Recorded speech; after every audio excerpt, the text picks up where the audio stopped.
Bangladesh photo journalist association চাকরি জেলা শাখার 2025-এর যে নির্বাচন হয়েছে অত্যন্ত সুন্দর শান্তিপূর্ণ হয়েছে সবার উপস্থিতিতে। এখন আমি এই নির্বাচনের ফলাফল ঘোষণা করছি। সভাপতি পদে চৌধুরী ইয়াসিন ইকরাম দৈনিক চাঁদপুর কণ্ঠ বিনা প্রতিদ্বন্দ্বিতায় নির্বাচিত। সহসভাপতি পদে SM সোহেল ইলশোবার পত্রিকার বিনা প্রতিদ্বন্দ্বিতায় নির্বাচিত। সহসভাপতি পদে মাঝারুল ইসলাম অনিক দৈনিক চাঁদপুর দর্পণের বিনা প্রতিদ্বন্দ্বিতায় নির্বাচিত।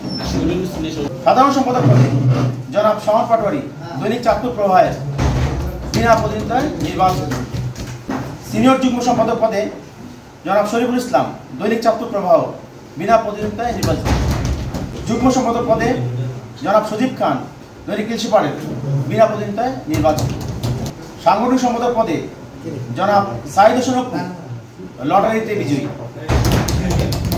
কোষাধ্যক্ষ পদে শেখ আল মামুন সর্বোচ্চ ভোট 22 ভোট পেয়ে নির্বাচিত।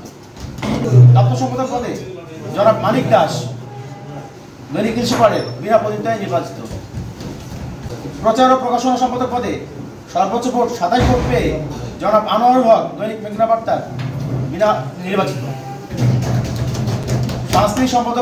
সাংস্কৃতিক ও ক্রীড়া সম্পাদক পদে বিনা প্রতিদ্বন্দ্বিতায় নির্বাচিত জনাব ইমাম হোসেন গাজী দৈনিক চাঁদপুর খবরের। কার্যনির্বাহী সদস্য পদে যারা নির্বাচিত হয়েছেন শুধু তাদের নাম ঘোষণা করছি।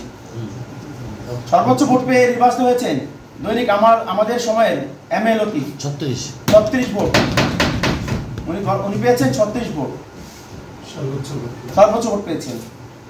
দ্বিতীয় সর্বোচ্চ ভোট পেয়েছেন দৈনিক মতলবের আলোর KM মাসুদ 29 ভোট। 29 ভোট পেয়ে নির্বাচিত হয়েছেন। দৈনিক আদি বাংলার অভিজিৎ রায় 24 ভোট পেয়ে নির্বাচিত হয়েছেন